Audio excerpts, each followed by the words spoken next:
আসসালামু আলাইকুম প্রিয় দর্শক। রাষ্ট্রপতি মোহাম্মদ শাহাবুদ্দিন সাহেবের যে পদত্যাগ, এটা এখন সময়ের ব্যাপার। গত 2-3 দিন ধরে কানাঘুষা শোনা যাচ্ছিল এবং আমি যতটুকু জানি এবং খুবই নির্ভরযোগ্য সূত্র থেকেই আমি জেনেছি যে 2-3 দিন সময় ম্যাক্সিমাম, এটা যে কোনো সময় উনি পদত্যাগ করতেছেন। এবং এই জন্যই পদত্যাগ করছেন। কেন করছেন? এই কারণটা কি? ওনার মেয়াদ তো শেষ হয়নি। উনি রাষ্ট্রপতি হিসেবে নিয়োগ পেয়েছিলেন 2023 সালের 24 এপ্রিল। সেই হিসাবে 2028 সালের এপ্রিলে ওনার মেয়াদ শেষ হওয়ার কথা, আর এখন চলছে 2026 সালের জুলাই মাস। তাহলে ওনার কিন্তু আরো প্রায় 2 বছর মেয়াদ আছে। কিন্তু তার আগেই ওনার চলে যাওয়ার বিষয়টা এখন মোটামুটি চূড়ান্ত হয়ে গেছে। দেখুন, রাষ্ট্রপতি কিভাবে চলে যান? রাষ্ট্রপতি একাধিকভাবে চলে যেতে পারেন, মেয়াদ শেষ হলে চলে যেতে পারেন, উনি নিজে থেকে পদত্যাগ করতে পারেন, ওনার যদি মৃত্যু হয় তাহলে চলে যেতে পারেন, এবং ওনাকে যদি অভিশংসন করা হয়, মানে রাষ্ট্রপতি তো নির্বাচিত হন সংসদ সদস্যদের দ্বারা। যদি সংসদ সদস্যরা চান যে ওনাকে আর রাষ্ট্রপতি থাকার ওনারা চান না, তাহলে ভোট দিয়ে ওনাকে করে দিতে পারেন। সেক্ষেত্রে নিয়মটা হলো যে সংখ্যাগরিষ্ঠ সংখ্যক, মানে মিনিমাম 151 জন সংসদ সদস্য স্বাক্ষরযুক্ত একটা কাগজে ওনারা স্পিকারের কাছে বলবেন যে ওনারা রাষ্ট্রপতির অভিশংসন চান। তখন রাষ্ট্রপতি সেটা নিয়ে আলোচনা করবেন, কথাবার্তা হবে, রাষ্ট্রপতি তার প্রতিনিধিও পাঠাতে পারেন, তারপর সেটা একটা ভোট হবে। সেই ভোটে যদি 2/3 সংসদ সদস্য চান যে রাষ্ট্রপতিকে ওনারা চান না, তাহলে রাষ্ট্রপতির অভিশংসন হয়ে যায়, পদ চলে যায়। আরেকটা পদ্ধতি আছে, যদি রাষ্ট্রপতি শারীরিকভাবে অক্ষম হন, যদি মানসিকভাবে ওনার অসুস্থতা ধরা পড়ে, এই সমস্ত কারণেও ওনাকে সরিয়ে দেওয়া যেতে পারে। তো শাহাবুদ্দিন সাহেব কিভাবে যাচ্ছেন? শাহাবুদ্দিন সাহেবকে অভিশংসন করা হবে এটা নিশ্চয়ই উনি চান না, আমি যতটুকু বুঝি চান না। এবং আমি এটাও বুঝি ওনার সঙ্গে সরকারের সম্পর্কটা একেবারে দা কুমড়ার মতো নয়। উনি আসলে নিজে থেকেই পদত্যাগ করতে চাচ্ছেন, পদত্যাগ হয়তো করবেন। উনি এর আগেও একবার বলেছিলেন যদি এই সরকার তাকে রাষ্ট্রপতি হিসেবে না চায় তাহলে উনি থাকবেন না। মানে এটাই স্বাভাবিক, কারণ উনি ঝগড়াঝাটি করে থাকতে চাচ্ছেন না, উনি মান সম্মান নিয়ে যেতে চাচ্ছেন। এখন যদি মান সম্মান নিয়ে উনি যেতে চান তাহলে তো কোনো সমস্যা নেই, উনি যেতেই পারেন, উনি নিজে থেকে পদত্যাগ করবেন, তারপর বিএনপি আরেকজনকে বানাবেন। আর যদি উনি পদত্যাগ না করেন, ধরা যায় বিএনপি চায় কিন্তু উনি পদত্যাগ করতে চাচ্ছেন না, তখন কি হবে? অভিশংসনের আয়োজন করা হবে, আরো কিছুদিন চলবে এবং একটা সম্পর্কটা তিক্ততার পর্যায়ে পৌঁছবে। সেটা হওয়াটা স্বাভাবিক না। সবচেয়ে ভালো হতো যদি বিএনপি তাদের এই প্রথম 5 বছর, রাষ্ট্রপতির 5 বছর, মানে 2028 এপ্রিল পর্যন্ত এই রাষ্ট্রপতিকে রেখেই দিতেন। আমি পার্সোনালি মনে করি এই কারণে যে আসলে আমাদের রাষ্ট্রপতির তেমন কোনো ক্ষমতা নাই। যতটুকু ক্ষমতা আছে এই রাষ্ট্রপতি সেই ক্ষমতার কিছুই এই বিএনপি সরকারের বিরুদ্ধে প্রয়োগ করেন নাই। বিএনপি সরকার যা যা বলেছেন উনি তাই করেছেন। এমনকি জাতীয় সংসদের রাষ্ট্রপতি যে প্রথম ভাষণ, সেই ভাষণেও কিন্তু উনি বিএনপি যেভাবে চেয়েছেন সেভাবেই দিয়েছেন। এবং সেখানে তাকে যারা রাষ্ট্রপতি বানিয়েছিল যে সংসদ, মানে শেখ হাসিনার সংসদ, সেই শেখ হাসিনারও সমালোচনা কিন্তু ওখানে করেছেন। আজীবন আওয়ামী লীগ করা এই ভদ্রলোক, যদিও রাষ্ট্রপতি হওয়ার সঙ্গে সঙ্গে তার কোনো দলীয় পরিচয় থাকে না, সে কারণে তারপরেও কিন্তু উনি এটা করেছেন। এটাকে আমি খুবই পজিটিভ ভাবে দেখি, কারণ বিএনপির সাথে তার সম্পর্কের যে একটা পজিটিভ একটা চেহারা, এটা এই ঘটনার মাধ্যমে প্রকাশিত হয়েছে। সে কারণে আমার ধারণা ছিল যে বিএনপি ওনাকে রেখেই ওনার মেয়াদকালটা পূর্ণ করতে দিবেন। এতে বরং বিএনপির উদারতার একটা প্রমাণ আসত। বিএনপি যে আসলে একটা গণতান্ত্রিক ধারা অব্যাহত রাখতে চায় সেটা এখানে প্রমাণিত হতো। বিদেশে অনেক উদাহরণ আছে, যেমন আমি একটা ছোট্ট উদাহরণ দিয়ে বলি যে ভারতের কংগ্রেসের সর্বশেষ রাষ্ট্রপতি ছিলেন প্রণব মুখার্জি। 2014 সালে যখন নাকি বিজেপি গভর্নমেন্ট আসে, তখনও কিন্তু প্রণব মুখার্জির মেয়াদ শেষ হয় নাই। প্রণব মুখার্জি বিজেপি আসার পরেও আরো 2-3 বছর উনি ছিলেন এবং উনি ওনার মেয়াদ পূর্ণ করেই গেছেন। ওনাকে চাইলে কি বিজেপি অপসারণ করতে পারতো না? পারতো। ওনাকে ওই যে চাপ দিত, প্রণব মুখার্জি নিজেও চলে যেতেন, কিন্তু তা কিছুই করেননি। বিজেপি ওনার সঙ্গেই সংসার করেছেন বলবো আর কি। এবং উনিও বিজেপিকে বিব্রত করার মতো তেমন কিছু করেননি, কারণ রাষ্ট্রপতির পদটা হয় সাধারণত অরাজনৈতিক। অরাজনৈতিক এই অর্থে তিনি যে দলই করুন না কেন, যে মুহূর্তে উনি রাষ্ট্রপতি হবেন সেই মুহূর্তে উনি দলের সঙ্গে সম্পূর্ণ সম্পর্ক ছিন্ন করে তারপরে এখানে আসবেন। এটাই নিয়ম, বাংলাদেশেও এটাই নিয়ম। তো সেই হিসাবে শাহাবুদ্দিন সাহেব একজন অরাজনৈতিক ব্যক্তি। কিন্তু আমরা দেখলাম যে বছর না পেরোতে, মানে 6 মাস পার না হতেই বিএনপি ওনাকে আর সহ্য করতে পারছেন না। কেন পাচ্ছেন না? যতটুকু আমি জেনেছি বিভিন্ন সোর্স থেকে, অনেকগুলি কারণ আছে। মূল যে কারণটা আমি মনে করি সেটা আমি একটু পরে বলছি, আমি ছোট কারণগুলো আগে বলি। বিএনপির দলের মধ্যে ওনাকে নিয়ে আপত্তি উঠেছে।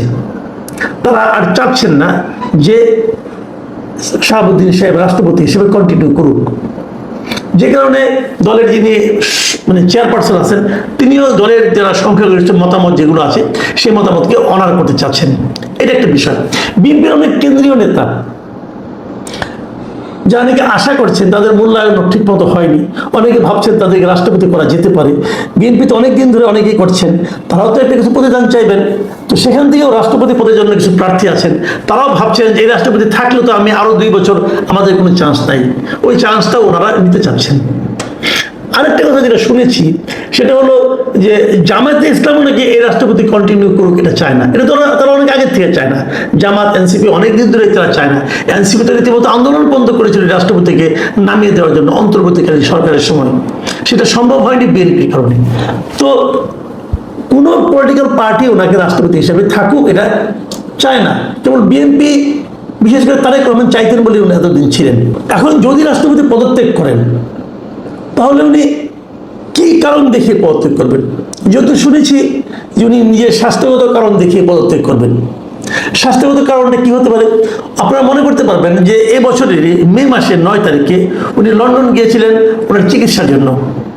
লন্ডনে যে লন্ডনের কেমব্রিজের রয়্যাল পেপওয়ার্থ হাসপাতালে ওনার স্বাস্থ্য পরীক্ষা হয়েছে, এনজিওগ্রাম করা হয়েছে এবং সেখানকার হৃৎপিণ্ডে ব্লক ধরা পড়েছে এবং ব্লক ধরার পর সেখানে এনজিওপ্লাস্টি করা হয়েছে, মানে স্টেন্ট বসানো হয়েছে। এটা কি চিকিৎসা তো ওনার হয়েছে হার্টের।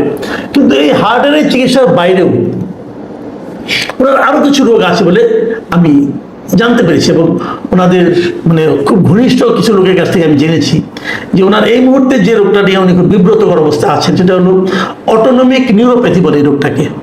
এই অটোনমিক নিউরোপ্যাথি হলো মানে নিউরোলজিক্যাল একটা রোগ। ওনার শরীর মাঝে মাঝে খুব কাঁপতে থাকে এবং উনি মাঝে মাঝে অচেতনও হয়ে যান। এটা যে হয়ে যায় এটা আমি ওনার কাছ থেকে জেনেছি একবার। কিছু কিছু সময় ডিমনেশিয়ার মতো প্রভাব ওনার পড়ে, অনেক কিছু ভুলে টুলে যান। তো এরকম একটা শারীরিক অবস্থা কিন্তু ওনার আছে। এই শারীরিক অবস্থা নিয়ে উনি যে খুব একটা স্বাচ্ছন্দ্য বোধ করছেন তাও নয়। লন্ডন গিয়েছিলেন চিকিৎসার জন্য, সেটা তো হার্টের চিকিৎসা হয়েছে এবং সেই যাওয়া নিয়েও আমি যতটুকু শুনেছি সরকারি দলের মধ্যে এক ধরনের কানাঘুষা যে কেন এত টাকা খরচ করে লন্ডন যেতে হলো, এনজিওপ্লাস্টি তো আমাদের দেশেও করা যায়।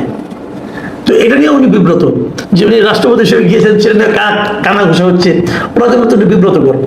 তো উনি চাচ্ছেন হয়তো, আমি যতটুকু শুনেছি যে উনি রাষ্ট্রপতি হিসেবে পদত্যাগ করার পর সপ্তাহখানেক দেশে থাকবেন, তারপরে চিকিৎসা বাইরে যাবেন, সিঙ্গাপুরে অথবা অন্য কোথাও যে চিকিৎসা করাবেন, এরকম কথাও শুনেছি। যাই হোক, মোদ্দা কথা হচ্ছে আমরা আমাদের রাষ্ট্রপতি শাহাবুদ্দিন আহমেদ সাহেবকে হয়তো আর পাচ্ছি না। আমাদের জন্য উনি ছিলেন আমাদের দেশের 22তম রাষ্ট্রপতি। আমরা 23তম রাষ্ট্রপতির জন্য অপেক্ষা করব। কিভাবে হবে এইটুকু বলে শেষ করি আলোচনাটা। যেটা হবে, প্রথমত যেটা হতে পারে যে উনি চলে যাওয়ার পর আমাদের যিনি স্পিকার আছেন তিনি ভারপ্রাপ্ত রাষ্ট্রপতি হবেন, উনি রাষ্ট্রপতি হিসেবে দায়িত্ব পালন করবেন। তারপর হয়তো একটি নির্বাচনের মাধ্যমে একজন স্থায়ী রাষ্ট্রপতি নিয়োগ করা হবে। এরই মধ্যে বেশ কয়েকজনের নাম শোনা যাচ্ছে তালিকায় যারা আছেন যে কাদেরকে করা হতে পারে। এবং খুব বিস্ময়কর হলো বেশ কয়েকজন পলিটিশিয়ানের পাশাপাশি একজন আমলার নাম শোনা যাচ্ছে। মানে আমি এতে খুবই হতাশ এবং বিস্মিত হয়েছি। এবং সে আমলায় এখনও উনি কিন্তু মন্ত্রী পরিষদ সচিব হিসেবে কাজ করছেন, ডক্টর নাসিমুল গনি। ওনার খুব একটা সুনাম আমি শুনিনি, রাজনৈতিকভাবে যে ওনার খুব একটা সুনাম শোনা গেছে এটা আমি শুনিনি। বরং হিজবুত তাহরিরের সঙ্গে, নিষিদ্ধ সংগঠন, তার সঙ্গে ওনার একটা সম্পর্ক ছিল বলে এক ধরনের কিন্তু আলোচনা আছে। তো তাকে শোনা যাচ্ছে উনি নাকি জামাতের পছন্দ অথবা উনি নাকি যুক্তরাষ্ট্রের পছন্দ, এই ধরনের কিছু কথা আকাশে বাতাসে শুনি আর কি। তো এটা যদি হয়, বাংলাদেশে কোনো কিছুই অসম্ভব না, এটা সব সম্ভবের দেশ। যদি এটা হয় আমি মনে করি এটা বিএনপির জন্য হবে খুবই ঝুঁকিপূর্ণ একটা কাজ। কারণ বিএনপি এরই মধ্যে বেশ কিছু কাজ করেছেন, বিশেষ করে ওনার পররাষ্ট্রমন্ত্রী নিয়োগ করাটা এই ডক্টর খলিলকে, এটা নিয়ে কিন্তু বিএনপিকে এখন হয়তো কিছু টের পাচ্ছেন না, দেখবেন সামনের দিনগুলিতে এটা নিয়ে বড় একটা প্রশ্নের মুখে বিএনপিকে পড়তে হবে। আর যদি নাসিমুল গনিকে করা হয় রাষ্ট্রপতি, তো সেটা একটা ভয়ঙ্কর পরিণতি পাবে বলে আমার মনে হয়। আবার এমন হতে পারে সরকার যদি মনে করে ভয়ঙ্কর পরিণতি হোক, আমরা চ্যালেঞ্জটা গ্রহণ করলাম, তাও হতে পারে তারা চ্যালেঞ্জ গ্রহণ করলেন, আমি জানি না তারা কি করবেন। কিন্তু যদি রাজনৈতিক ক্যারেক্টার হয়, সেক্ষেত্রে যাদের নাম শোনা যাচ্ছে বিএনপির সিনিয়র যারা লিডার আছেন তাদের মধ্যে বেশ কয়েকজনের নাম শোনা যাচ্ছে। এর মধ্যে ডক্টর মোশাররফ হোসেন, খন্দকার মোশাররফ হোসেন, মির্জা ফখরুল ইসলাম আলমগীর, ডক্টর আব্দুল মঈন খান, নজরুল ইসলাম খান, এদের নাম শোনা যাচ্ছে।